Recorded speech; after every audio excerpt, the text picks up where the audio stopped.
பிரியமானவர்களே, இன்றைக்கு நாம் சங்கீதங்களின் புத்தகத்துல தாவீது அருமையா சொல்லியிருப்பாரு. 139வது சங்கீதத்துல, கர்த்தாவே, நீர் என்னை ஆராய்ந்து அறிந்திருக்கிறீர், என் உட்காருதலையும் என் எழுந்திருதலையும் நீர் அறிந்திருக்கிறீர், என் நினைவுகள் எல்லாம் தூரத்திலிருந்து அறிகிறீர், நான் நடந்தாலும் படுத்திருந்தாலும் என்னை சூழ்ந்திருக்கிறீர், என் வழிகளெல்லாம் உமக்கு தெரியும் அப்படின்னு சொல்றாரு.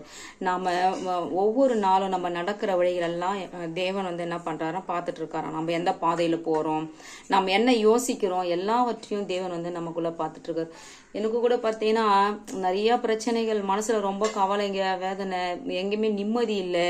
நம்ம நல்லதே செஞ்சாலும் தீமைகள் நம்மளை பின்தொடர்ந்துட்டே வரும். ஒவ்வொரு நாளைக்கும் ஒவ்வொரு பிரச்சனைகளை சமாளிக்கிறதா இருக்குது. அப்போ இந்த மாதிரி ஒரு சூழ்நிலையில நான் என்ன பண்ணுவேன் அப்படின்னு சொன்னா, வேதத்தை வாசிச்சுட்டு பெர்க்மன் ஐயா பாட்டை நாங்க பாடிட்டே இருப்போம். அவர் சங்கீதத்துல இருந்து அழகா பாடி இருப்பாரு இந்த பாட்டு.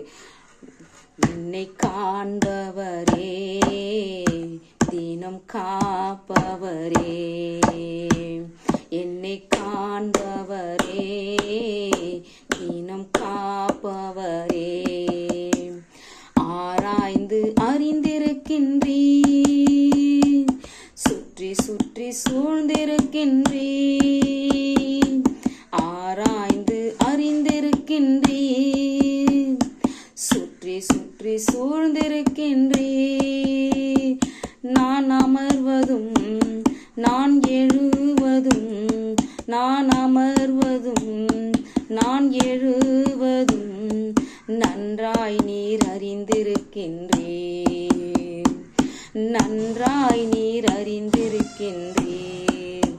ஆமாங்க, இப்ப நமக்குள்ள எவ்வளவு பிரச்சனை வந்தாலும் நம்மள யாரு பாக்குறாங்களோ இல்லையோ, நம்ம ஆண்டவராக இயேசு கிறிஸ்து நம்மள பாக்குறாரு. நம்மளோட வழியில நம்ம போயிட்டே இருக்கணும். ஆமேன்.